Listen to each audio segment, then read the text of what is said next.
Signing Day 2024. So fired up about the young man we added to our program today and our future of Pirate Nation and the future Pirates.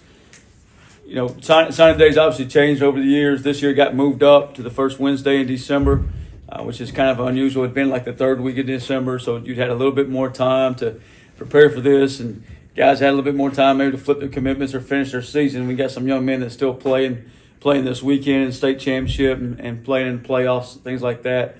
But it's just different, and you know, from the recruiting calendar standpoint of what that's been. But certainly fired up about these young men, and certainly what's going to how our roster is going to develop over the next month in preparation for 2025. But just we feel really good about this group. Most of this group has been committed to us since last summer, and we were able to hold on to them throughout the season and throughout the coaching change. And young men that all our staff was very familiar with.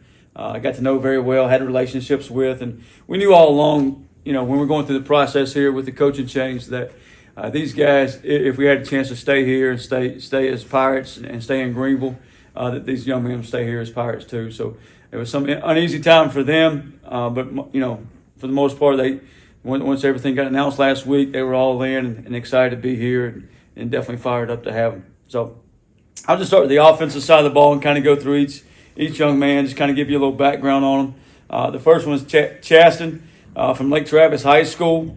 You know, Coach Baker, super excited about him and been down and watched him play after our Tulsa game. You know, dual threat quarterback, certainly thinks he fits our offense. Threw for 47 touchdowns this year, ran for another 16 in his career. But fired up by him. Chaston's been up a couple times to see us play, and back in the summer as well. And then Coach Baker had been down to him to see him play, and you know, kind of the Texas connection there as well. So at Lake Travis High School, really good football school. So Eddie Love is a running back out of the Panhandle in Niceville High School. I actually saw Eddie last winter when I was down there recruiting the Panhandle myself, and happened to run across him. Didn't know if we'd have a shot at him at that time. Track guy, I think he's like a 10.7, 10.6, 100-meter track guy. You know, he committed to us on his summer OV. Very explosive running back, has a chance to do some things for us, get out in space, make guys miss, and has the home run speed as well. So super excited about Eddie, and you know, he's a highly recruited kid that we feel really good about being able to land. Jonathan Stokes is the old lineman here in North Carolina, local product. He was at our game last Friday versus Navy. Big body. You know, a big explosive kid that can certainly move bodies, move guys around, and do some things there. So he's played center. He can play guard, probably play tackle if we need him to. But feel really well and feel really good about him. Just out of Randall High School. Kendall Walton is another old lineman out of Lamar High School in South Carolina. We kind of got on him late, didn't have him in the summer. He was a season visit, means he came up to a game and did an official visit then. So. You know, big body, just trying to add some size there to the O-line and some younger guys to kind of fit in with our O-line room. Probably the biggest surprise of the day or of the week, I should say, is a local 252 young man, Johnny Williams. Johnny, you know, during some of the process there, had committed to JMU. Just wanted to make sure that he kind of built some relationships with another coaching staff just in case, you know, Coach Roberts, Coach Baker, and myself weren't here. So he had made that move, and then when everything got announced last week, Coach Roberts kind of stuck in there with him, and I was able to flip him back. So that was a huge one. And Johnny, I told him on the phone the other night on FaceTime, I said, I remember you out here as a sophomore at our 7-on-7 camps and doing some things out there, just the plays you're making. I'm still trying to recruit him to play corner, but I don't know if Coach Baker and Coach Roberts are going to let that happen. And he's certainly a playmaker at receiver. I think plays quarterback for those guys down there and does a little bit of everything. Super explosive player, dynamic with the ball in his hands, and you guys know all about him just being a local kid. Connor Hodge, the second of the Hodge brothers that we can officially talk about now, is a nominee for Mr. Football in the state of Kentucky. You know, he'll be in here in January with his brother, so excited to have those two guys. You know, him and his brother here as well. But Connor's, you know, play a little bit of everything up there. As an athlete, quarterback, receiver, but he'll play receiver for us, and they're playing in the state championship this weekend and should win the game. So a lot of these guys I've already talked about, Chaston, Eddie, Jonathan, Johnny, and Connor are all mid-year guys. I think all in all, we got like a dozen or so of these guys are mid-year guys, which means they'll be here in January and start working out with our guys and kind of go from there. Caleb Morrow is up the road at Apex High School, a tight end. Big body tight end. I think me and his parents were at Western Carolina in school at the same time, so kind of a connection there. But big physical tight end, blocking tight end that we can use in the run game, as also has good hands. He was actually at our Navy game last week as well, so fired up about him and everything he's doing there. Stephen Collier is a tight end out of South Carolina. We got him listed as an athlete. He's a baseball player as well, and he's certainly a big-bodied athlete that can run, make plays all over. Could probably play defense if we need him to, but I think his spot is playing tight end to be able to split out and do some things like that. He's probably more of a DeCerio Riles type guy than he is an inline tight end. Cayman Reynolds will be the third tight end. So we did sign 3 tight ends today. Cayman being the third one out in Sonoraville in Georgia. Maybe the longest of the 3. Big body. Sonoraville's kind of the northwest Georgia area. He's a playmaker down the field. Go up and get the ball, do some things there. But I kind of see him being maybe a more inline tight end guy in the future. May not start out that way, but he'll grow into that certainly. On the other side of the ball, DJ Spear out of Columbia High School in Atlanta. He's got good length. He'll play safety and sandbacker for us or nickel for us. Kind of a guy that we thought was a very good athlete in camp. Got to see him in camp and got to see him in the summer, spring ball as well last year. And DJ moves around really well, longer body. Him and his dad, when they come up on the visit in the summertime, great people, just thought they fit us really well. And, excited to have DJ in the program. Bernard Lackey.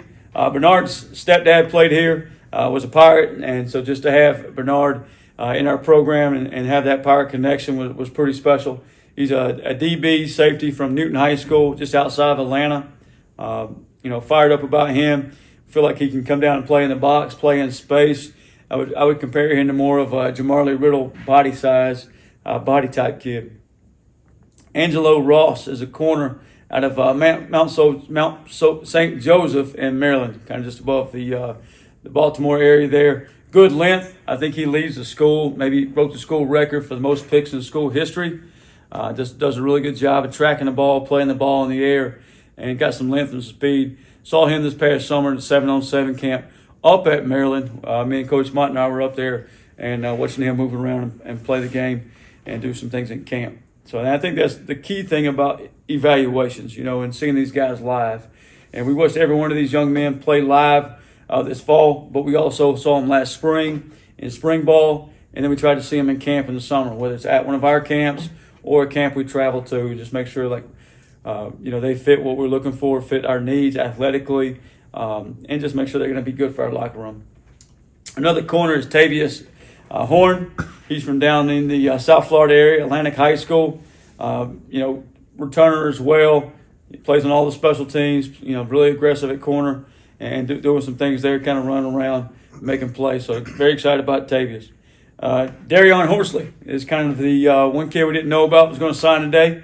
And we were hoping we'd land it, but he was committed to us early in the summer. Did his official visit here in the summer, him and his mom, from Newton, or from Newnan area, East Coweta High School, which is Coweta County.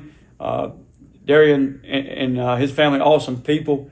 Coach Rico Zachary had a good connection with the family. Coach Jules did a great job recruiting Darion. He had actually flipped to Mississippi State and flipped to the SEC, maybe late summer, early fall, and stuck with them. And then we got him to flip back just this past weekend and feel really good about his length. He's going to remind you of a Siobhan body size, long athlete, high jumper, those type of things. Played both sides of the football at East Coweta High School. So fired up about him. He'll be here mid-year as well. Dominique Moody is a D lineman from North Cobb High School, right down the road from Kennesaw State. Doesn't know exactly where he's at. Know his high school coaches really well. Dom is originally, I think, from Ohio, and him and his mom moved down to Atlanta when Dom was in middle school. But a good-sized kid, long arms, great pad level, Very athletic on the D-line. Coach Tesh got a chance to go down and see him last spring. He came up here for his OV in the summer, and then Coach Tesh got a chance to go watch him again this fall. So fired up about Dom and how he's going to add value to our D-line room. Josiah Dwyer is at Marlboro County High School, although he was at Clinton as a junior. So he's just up the road here. Originally a North Carolina kid, just went down there for his senior year because of coaching change there. Really good size. Mom Dorothy and the whole family there, super supportive. And, she's a high school teacher. But he'll be a mid-year kid as well. And I think he's going to do big things for the Pirates. Dylan Worthen is an IMG Academy kid, so we had some connections there with some Pirates who were coaching there. He's originally from Georgia. Been at IMG the last couple of years. Extremely athletic. He'll play on the edge for us. He's a mid-year enrollee as well. But Coach Zachary did a great job recruiting him. Bends really well, long arms. Just outgoing kid. So fired up by him. Last couple of guys are our linebackers. Jordan Miles is a kid out of Grissom High School in Alabama, which is Huntsville, Alabama. Super smart, high football IQ, long, athletic, can play sideline to sideline. Dad played at Cal back in the day. He was a safety there. Jordan plays basketball, runs track as well, so he'll enroll in summertime. But just fired up by him. I think brother plays college basketball as well. I got a chance to see him play back in October. Went down and watched him play, and I thought he should have been playing both sides of the ball, but was doing a really good job on defense. The last one is Kendrick Davis from Charlotte, Palisades High School. Long, can run, play sideline, 2-time All-Conference. He'll be here in January. Brother plays basketball at Gardner Webb. So Kendrick, been here several times, whether it's for a game, last summer for an OV. I went down and watched him in spring ball last year. Probably was right in the middle of a practice watching him play and did some really good things there. So excited about his athleticism and length. So that's our recruiting class. Fired up about those guys. Excited about that group, and not only this high school group, but what we're going to continue to add to this 2025 roster through the portal and go from there. And just excited about the future of Pirate football and what we can do moving forward. So, any questions at this time? Coach, just talking to some of these guys, throughout the process, they mentioned you in particular, but obviously the assistant stayed in touch with them. And, a couple of decommitments, but for the majority of the classes, stay connected, committed throughout this uncertainty. What does that say about this group? Well, this group is a solid group as an overall and individuals. And it's hard, I kind of thought for this, like the way the timeline fell out for this, and just for high school seniors in general, you moved up to the first Wednesday in December. Well, they don't find out who the head coach, East Carolina is going to be till last Wednesday. So there's not enough time to come back for a second visit, or so they were up in the air about a lot of things, and some of them were making backup plans. And hey, what if this happens? What if that happens? Which you certainly understand. They weren't ready to come play for somebody they didn't know. They didn't have a relationship, so they were kind of, hey, to make sure I have a relationship here with this coach, relationship there with this coach. But at the end of the day, they decided they wanted to be Pirates and play in Downey Ficklin, and I think it says a lot about them as young men. So fired up about that, and glad they stuck with us, and glad they're going to be Pirates. What's a common characteristic within this group that really attracted you to these players for them to be Pirates? I think overall, one is their commitment level that they had to East Carolina, and how they stuck with it and stuck with us, and willing to kind of push through and see it all the way through. So that was the first. And from a physical standpoint, I think it's the athleticism and just the speed that you're adding, the size you're adding, the length you're adding to the class. Coach, for Johnny Williams out of Havelock, you called that maybe the biggest surprise of the day that you find out here. What was specifically the thing that you were able to do to be able to flip him back from JMU to here? Just the fact, Coach Roberts, the relationship he had, and with that mom and with the brother and with Johnny, and Coach Baker as well, played a huge part. Obviously JMU had built that relationship and snuck in there and during the coaching change, and they had an end to go flip him the first time, and we were able to have the end of that relationship when things were solidified here to flip him back. So that was fired up, and just he knew all about Downey Ficklin. He knows how special this place is and what East Carolina means and growing up as a kid here in East North Carolina and having an opportunity to play in Dowdy was pretty special to him. So that part made it easy too. Coach, getting basically half, if not more, I guess more than half the class in early. I mean, how much does it help to really see if they can help you all right away, too? People ask me all the time, what's the biggest difference between a kid coming in January and a kid coming in the summer? Because, if a kid's coming in the summer, he's getting here mid-June. And then, he has about a couple weeks of weight program. He gets to July 4th, a couple more weeks, and then he's in fall camp. And he's drinking through a fire hose, to be honest. When you come in January, you get a whole month of training, 2 months of training in the weight room. And then you're going through our installs, maybe an install through walkthroughs, install through spring practice. So you're getting so far ahead, in the weight room, so far ahead with your installs, and then the classroom as well. I mean, you're getting a whole semester of education and college classes that you're not having to worry about, hey, it's game time, getting ready for a game plan. You're just worried about class, you're worried about the weight room, you're worried about, spring ball, and not, hey, I got to get ready for NC State or BYU or Memphis or Tulane or whoever it may be at that time. So fired up, those guys are coming in early. I think that's huge. Did some relationships with some of these recruits grow stronger when you were named the interim head coach, or maybe last week when you were officially named the head coach? I saw a lot more smiles. I know that, just through the Zoom calls and just talking to these young men, and just they were relieved. And I think that you'll continue to grow relationships, and we'll continue to grow relationships with guys on our roster currently, because I think that never stops. And getting these guys here and continue to mentor them and be here for them, and I think it was a comfort level for the parents as well, just knowing like, hey, Coach Harrell, Coach Baker, Coach Roberts, Coach Tesh, whoever it may be, still going to be there and be in place and be able to take care of their sons. How will your role change as a recruiter going forward? I guess you'll be kind of the closer now as the head coach. I told somebody the other day, especially when you step away from the defense, I said, I'm going to get bored, but the one thing I got to be like, it's got to be my baby now is recruiting. And whether it's the portal, whether it's high school recruits, whether it's parents, I said between that and just going out and being, talking to donors and that part of it too, those got to be where it's totally different than being the defense coordinator. When you're the defense coordinator, you're worried about scheming people up, X and O, and getting guys in the right spot and all those types of things. And I'll still be worried about that stuff and still kind of probably, stick my head in there too much, but this has got to be my baby, and this has got to be where we make our money, but so to speak, because it's the minute you get lazy in recruiting is the minute you're going to see your roster decline and fall apart or not have the great talent, and we got to make sure we give ourselves a chance to win. And a lot of times that's I told somebody I've been busier this week than I was 2 weeks ago getting ready for North Texas, and it's really because of these young men that signed today, anybody that has announced they're going in the portal, and our current roster, and kind of managing all that roster management, I call it. And that's got to be what we're preparing for 2025. We still got one more game. Our job's not done yet. It's one more time to go out and play in 2024 in a bowl game.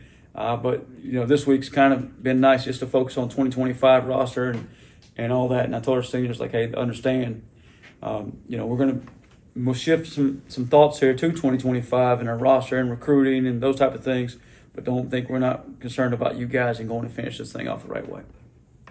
The length you mentioned kind of with the corners and the DBs, I guess pretty much everybody besides Tavia is 6 foot and above. So how much does that help you, just adding that length on the back end? It means I'm looking up to everybody, right? Yeah, I think anytime you can add length. I mean, you think about the guys who played here really, and play the next level. Julius Wood, Siobhan, obviously. Those guys are long, can run, and I think that's kind of what this class reminds you of, are those type bodies. And, hopefully those type bodies develop into Julius Woods and Siobhan Revels and those type things, but can't coach length. You can do a lot of be the best coach in the nation, but you can only make them so tall and so fast. And we've added that here. Do you like this signing date moved up? I don't know. Like, it just seems kind of pros and cons. I guess. I agree. I don't know yet. The thing about college football right now, like, we don't sit on anything and, hey, let's ride this out for a couple of years and see how it's going to be. The portal window is continuously opening, closing, changing. High school recruiting is now the different signing date. You had 2 signing dates. Are we going to go back to 1 signing date? We're going to go back to the summer. It's like we never sit on anything and just let it play out for a couple of years and really figure out the pros and cons. We're ready to make a change based off going through it one time. So who knows? I'm sure by next year it'll change again, and we'll be back to the summer.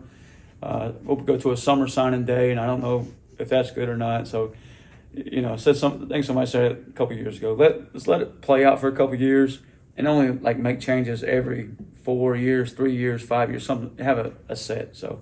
I'm not sure that'll happen. Not sure anybody's going to listen to me, obviously. First time head coach and new head coach. But, I certainly think at the AFCA, I might raise my hand and just ask why a few times. But I do think, like, this is an awesome recruiting class. But let's think about a program out there that doesn't have a head coach right now.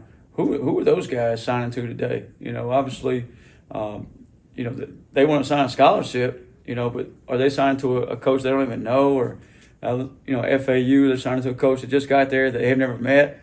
So I feel bad for the high school prospects and high school recruits just overall. And I think they're kind of getting left out a little bit. And I said that early on. I said that back early November with our class. I said, these guys, in some ways are getting left out. And I'm glad it worked out for these young men the way it did. Super excited for them and glad they're Pirates. Do you see any other high school signees in the coming days, or is it kind of to be determined? So they have 48 hours to sign. Once Wednesday morning at 7 a.m. starts, they do have 48 hours to sign. So certainly an open window. If somebody was to come across our desk and we just couldn't turn away from, I think we definitely have to hop on that. So you never say never. But you have this opportunity, then you obviously have another opportunity in February.